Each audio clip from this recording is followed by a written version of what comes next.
So let's move right along and talk about some of the things that we do here. How many have seen this before? I'm thinking of a number between 450 and 850. Right. I mean, I think if I could have $1 for every time I've seen that commercial, I'd probably be pretty well off. Well, at least for the next quarter, I'd say. But has anybody out here ever witnessed a credit score lower than 450? Quite a few. I know I have. I mean, I'm talking 378. I mean, literally, it was noteworthy. It's a person, a member of ours in South Carolina. He was well, he still is, a contractor. Obviously, he wouldn't be doing any work on either my home or probably your home. But yeah, I mean, we're talking serious stuff here. And anybody seen a credit score higher than 850? Okay, very few. I have. I'm talking 862. See, what's the issue here?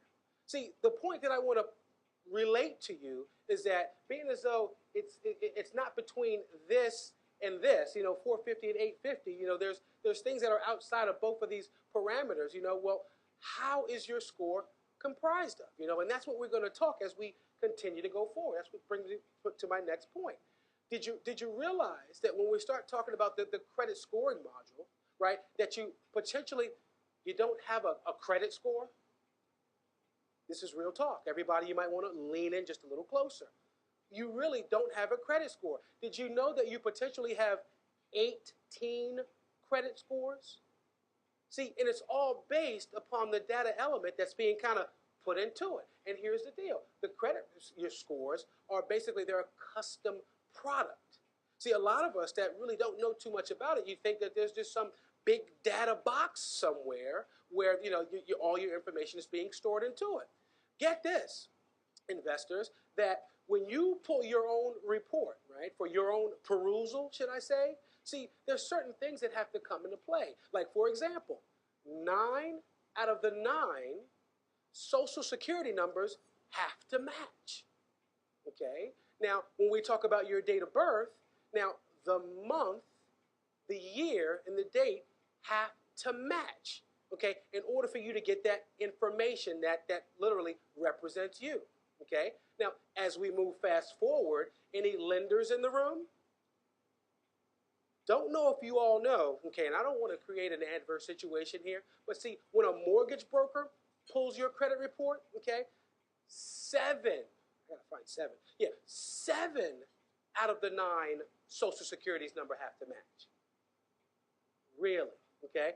Not only that, but the month and the year doesn't have to be an exact match. We're just talking about the exact month, okay? It has to relate to some other information that's been previously in your report. Now, the address doesn't have to match. They say the region. We haven't quite pinned them down on that yet, but the region has to match. Now, the reason why I bring this up, because see, there's certain information here, like when we go, back and forth with the credit bureaus, when they kind of swear to tell the truth, the whole truth, and nothing but the truth. See, what they say is, we want to be able to, have the broadest net to be able to cast, right, in terms of retrieving the most information that we can get on us from a mortgage broker perspective. Now, being as though that's the case, we also realize that there's room for error, okay? Simply put. Now, if we all know if that's the case and there's room for error, what does that do, folks? Does that increase or lower your score? Not only does it lower, it lowers it pretty dramatically based upon the information that's coming. So that's something that you all want to keep in mind. Now, for those of you that are just coming in the room, again, welcome. But this is something that I think that's very noteworthy. My company, Blue Point Financial, now I'm not an attorney, by the way, but I have attorneys at my fingertips, okay? My company was built based upon attorneys. We've sued Equifax 336 times just last year alone on behalf of our consumers. Now, here's the deal.